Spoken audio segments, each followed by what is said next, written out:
Always great to have the Hall of Famer Steve Young on the Rich Eisen Show, and he is back. How are you, Steve?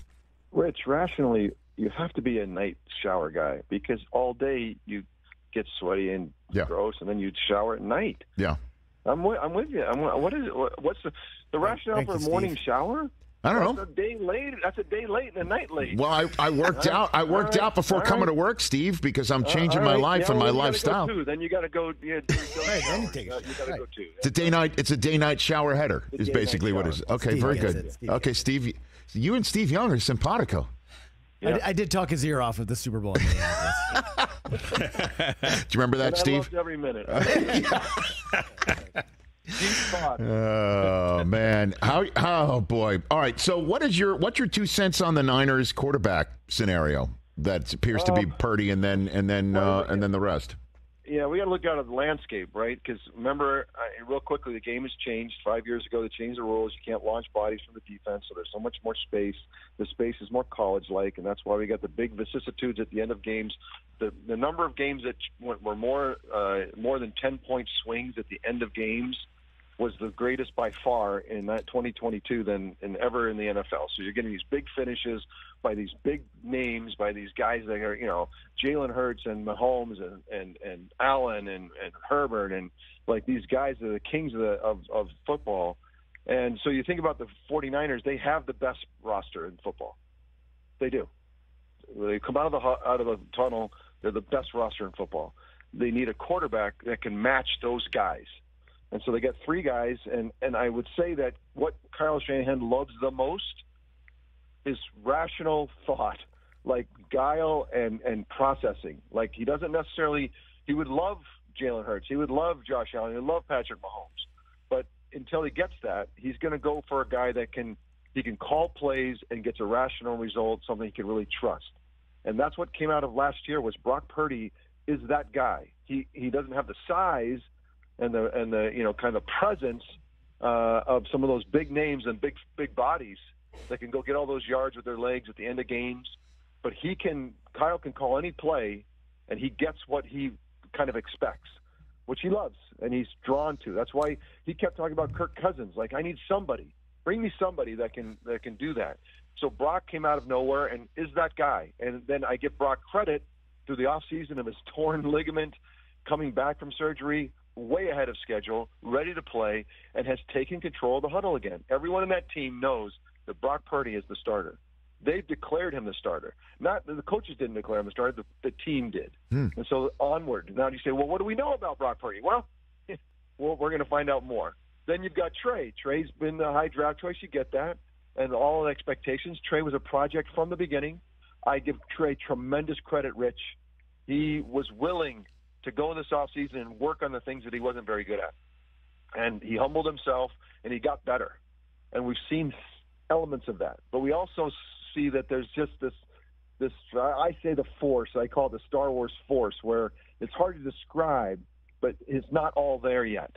And he's been developing. He's like Padawan, right? Like he's trying to get there, but he's not getting the opportunity because Brock's the guy, gets the reps. And Sam Darnold has come in and really impressed Kyle.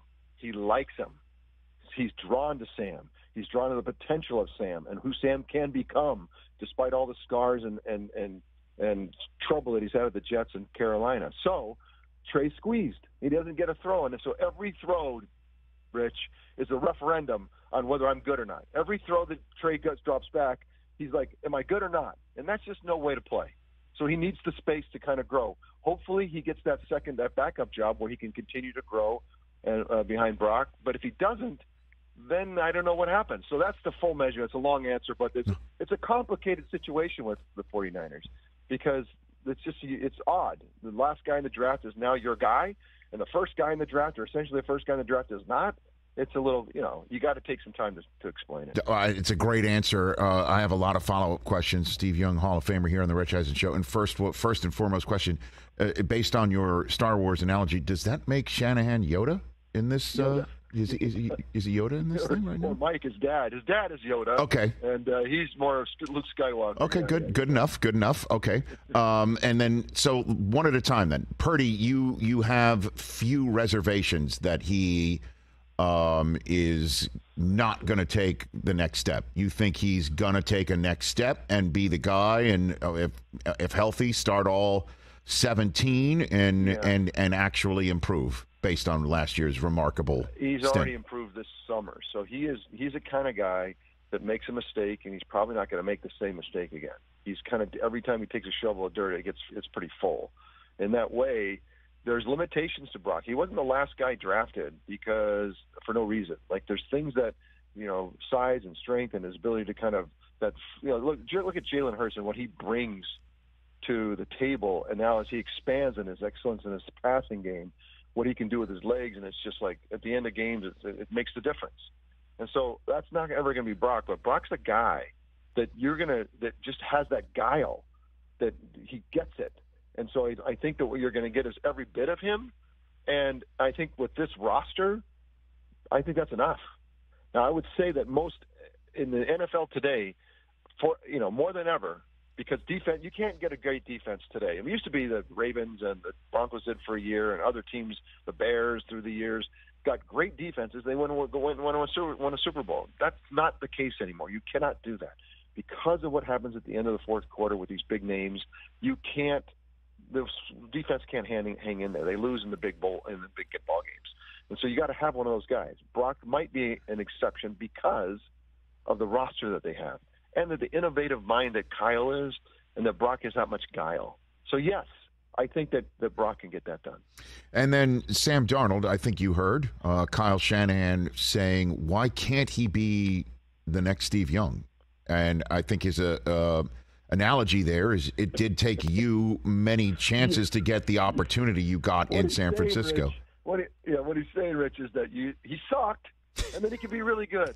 And, no, I don't think he said that. I don't think he said that.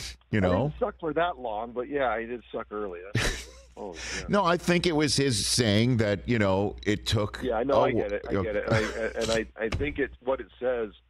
Tyler and I are good friends, and what he's saying as I think, a compliment to what he believes Sam can be, and why I think that Trey is squeezed, because I think that Kyle has fallen for Sam as a developmental project to be something great as well, and Sam has that size and strength and arm strength, and end of fourth quarter kind of can go up against Jalen Hurts and Patrick and Josh and in those championship games, Super Bowl games, and kind of do stuff. So theoretically, right now, and I think that's why Trey is so squeezed.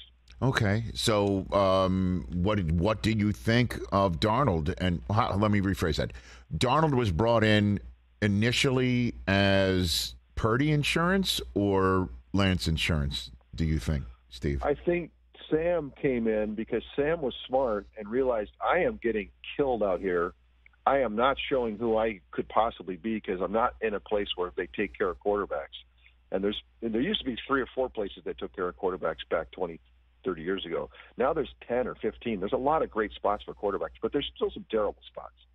And so Sam realized, if I'm going to go somewhere, then my next stop is a place that takes care of the quarterback and gives me the opportunity to see how good I can get instead of how bad I can get. And so he went to the 49ers and said, look, what is it going to – I don't care what you pay me. I'm coming here. And so Sam chose this. 49ers weren't going to pay up for Sam Darnold. So Sam made that happen. And so Sam realized, if I'm going to be great, I got to go someplace that can help me be great. And he found it. And I think Kyle really admires that. And that's how it happened. He wasn't brought in. Sam kind of made it happen. And I think the 49ers are the beneficiaries of it. And that's why, again, Trey is in this spot where he's hurt. He's trying to get back. He's trying to get opportunity. He's trying to develop. He's trying to show that he can. And then here comes Sam Darnold to take those reps away in summer camp. And that's the conundrum with Trey Lance, isn't it, Steve? Is that Lance, the general consensus, and I think it's wise, is that he just needs reps. He just didn't have the time in his last year in college, and then didn't have the time in his first 2 years as a pro for various reasons out of his own control.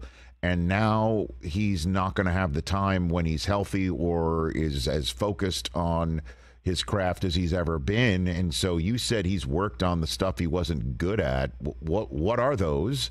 And what advice do you have for him at this juncture? My advice is claw your way to stay here, because again, there's a lot of places that he would go that he's not going to find out those answers, and he's going to flail because he doesn't have the opportunity. And so just figure out a way to stay here so he can continue to develop in a place, or if it is somewhere else, just pray that it's one of those, a dozen teams that can take care of quarterbacks. But what he was not good at, he could process. I have no problem with his ability to process.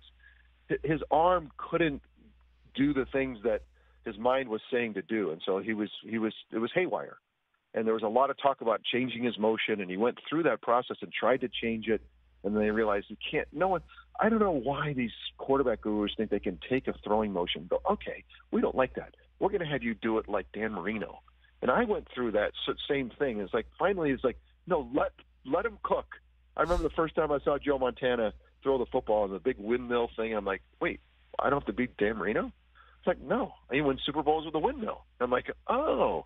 And then you can start to throw like you throw. So Trey went through this weird thing where they tried to change his motion and tried to fix what they thought was wrong. And Trey will never be the most elite thrower of the football. But I think he's trying to develop into a good enough thrower of the football that his presence and his skill level and his processing can kind of match up and really be a good to great quarterback. And so that's what he's going through. And you've seen even in the preseason games, there's some throws you're like, whoa, hold on. And then there's some great throws that are intuitive and just the flick of a wrist, and that's what keeps you coming back. And so I think Trey has worked on finally putting behind him all this people that are trying to fix him and trying to embrace who he kind of fundamentally is, and then extend on that. And I think that's what's happened this offseason, which I think has been very profitable. And at little windows, I can see that improvement. I can actually see him starting to gain a little confidence. Trey is somebody that doesn't come in and is like, oh, I'm overconfident, I know what I'm doing. He comes in, he's a humble dude. And so he's more realistic about it, and you sense that. Like, I'm not that confident. I think he's every game, every practice kind of like, you know what, I think I can do this. And so I hope that he somewhere can kind of find out the full measure of who he is. So do you think the final week of the preseason changes anything? Or, week one, I mean, obviously Purdy's going to be the week one guy, Steve, and the question is should he have anything close to like Pennsylvania jinx, because they're going to be in Pittsburgh. Don't you think Kyle will feel more comfortable with Darnold than Lance right now? And that is not a knock. It is just the one thing I give John Lynch, the GM, and Kyle Shanahan, head coach, credit is they can move and shake. They are not locked in. Right. That's how they've managed Jimmy G and with Trey and all the rest of it. They've figured out a way to make it happen, and they've gotten close to Super Bowls every year, and they've got the most out of Jimmy. They're going to get the most out of Brock, and I think they still can get the most out of Trey. So I think Trey has it. Let's say Trey has another kind of developing game where you see something, you're like, wow, that was special, or that was because the last couple of drives last week were like, let's do that more, and that was awesome. And so I think it's possible that he could have a big game, and then you know what? We're going to continue to develop him. Let's do it. Let's put him at number 2. I doubt it, because I think there's something about Sam that Kyle has really taken to. That's why, if you listen to Kyle closely, Rich, he tells you exactly what he's going to do. Not openly and like out front, but if you listen close, yes, Brock is the real deal. Brock starting. Brock is the guy. Right. Sam can be this transformational quarterback, and he has a potential for a Hall of Fame career. Pretty much he likes him. You know what I mean? So I think, long answer to your straightforward question is, I think Trey's in a tough spot. But do they keep him as number 3 on the rookie contract and kind of keep trying? I don't know. I would. Steve Young here on the Rich Eisen Show. A few more minutes left with the Hall of Famer. The Steve Young podcast is available, where all podcasts can be acquired as well. Let's linger on Jordan Love a little bit. What do you think in his first foray here? Better than people are giving credit? What's your 2 cents on that subject matter? Yeah, Steve? Replacing legends. I kind of know some about that. Yes. I remember going through that with Aaron Rodgers back in about 2007 or 8, and I chatting about some of the realities of it all and giving him, I have my scar tissue I could go through for him. And so, the hardest thing is that when somebody who's a legend leaves, the fan base and the media, they don't remember any negative things. Like Aaron Rodgers never threw an incomplete pass to the fans. Never. An interception? Oh, never. And losing a game? No, Aaron Rodgers never lost a game. And so that's the image. That's what you go into. Yes. And so Jordan has got this place where there's no winning. There's no place to kind of get the fan base go, oh my gosh. But yet he has shown this summer that he didn't fall on his face. He's not cowering from the risk of it all. I think he's been there. He's watched it. There's some benefit, even in today's game, to just watch and see what it's supposed to look like. And so there's elements of what I've seen this preseason for him that's like, hey, to me, if you can handle all of that, how am I supposed to be Aaron Rodgers? Am I supposed to be myself? Am I supposed to be a combination of Brett Favre and Aaron Rodgers? And how do I do that? The fans for 30 years have had these great quarterbacks, and if that gets in your head, it really does kind of run you into the ground. But if you can kind of overcome it and really show the full measure of who you are, and I think Matt LaFleur's one of these guys that can take care of quarterbacks. It's one of those places where I'd want to be, and I think he can get the most out of them. So I'm bullish on Jordan Love, and but I know there's going to be some heartache. There's going to be some tough things, and that's just how it runs with replacing somebody like Aaron Rodgers. But everything I'm feeling and seeing, and see the conditions of what he's working with and the ingredients, feels like great offensive line, a defense will hand the ball back. He can make some mistakes, and it's not going to be the end of the world. I don't know. It could be a surprise to the upside. Oh, that's good to hear for Love, obviously, and Packer fans. And what is your last one for you? Thoughts on Rodgers with the Jets? It does appear that he's rejuvenated, if that's something you can 100%. Say about somebody who's got two MVPs. But go ahead. What do you got? Yeah, no, he wasn't miserable, but you stay so long, you build up so much acrimony, and you've built up so many relationships that are stressed and strained, and you remember what happened to you when you replaced Brett and who chose who, and you just have a long history. And you could see that last year. He just wasn't happy. He wasn't thriving. You could see that he's worn out of the people and not the fans, but just the building you're in every day. And so this change, I thought he would retire. That's what I really thought he was going to do. And I think he was thinking very seriously about it.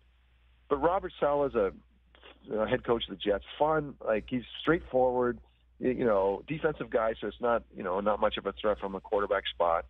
And they talked about kind of finding saw the talent that he had on the team and what he could be, and then he's got used to the New York thing, and he kind of. And I think it's fun at 40 years old to not only recharge, but almost to reinvent yourself. I've watched him be the mentor. He's like Yoda. He is Obi-Wan. He is coming in, and he's been able to, his teammates are like, Aaron Rodgers is the best guy in the world. Aaron Rodgers is mentoring. Aaron Rodgers is teaching. Aaron Rodgers is leading. Aaron Rodgers has no-look passes. He's amazing. He takes guys out for dinner. It's like he is, and everyone's responding. And I think there's something really cool happening. And I think he's loving it. He's loving on Hard Knocks. He's a superstar. He knows the camera's there. He knows how to work it. He knows how to give people what they want without giving them too much. He's the master right now, Rich. And I gotta believe that in game time scenarios, with that defense and that talent level, as it starts to gel, that all the expectations are real. Why would we not? And even in the AFCs, you go up against Josh Allen in the same division. You go up against Patrick Mahomes at some point and Joe Burrow. Why not? Everything, and the Jets, usually, Jets, any kind of expectations from the Jets is really fool's gold in the end, usually. Yeah. That's not the case here. This feels very substantive. I think he's going to be there a couple of years. Even yesterday, he said something about Zach Wilson. I'm here to make sure that Zach thrives. My plan is to see Zach be the great quarterback he can be when I'm done here. So it's all he's kind of positioning himself to do it for a couple, 3 years, win some Super Bowls, and move on. And I think I'm on board for it. You clearly are. So it's when you say expectation real, you think he can pull a Brady, new spot, win a Super Bowl? That's possible. This one, Tom, to me, was a miracle to take the Bucks, and they had a lot of talent and everything, but to pull it all together with that coach and everything that was going on, it's like I've tipped my cap to Tom Brady so many times my hand hurts. But Aaron Rodgers, this one from the start, from the jump, it feels like is built for doing what Tom did, but maybe more so. Wow. Steve, you're the best, man. I could talk to you for hours. Rich, you're the greatest. Right back. Anytime. Thank you, Rich. You wanna chat about football? I love it. Careful. I'm anytime, bro. Okay, I'm telling Steve. you, we go way back. Like a car seat. Absolutely. Thank you very much, Steve Young. You're the best, man. All right, buddy. Right back at you. Rich. Hall of Famer Steve Young, everybody. Catch the Rich Eisen Show every single day on the Roku channel, 12 to 3 Eastern, for free.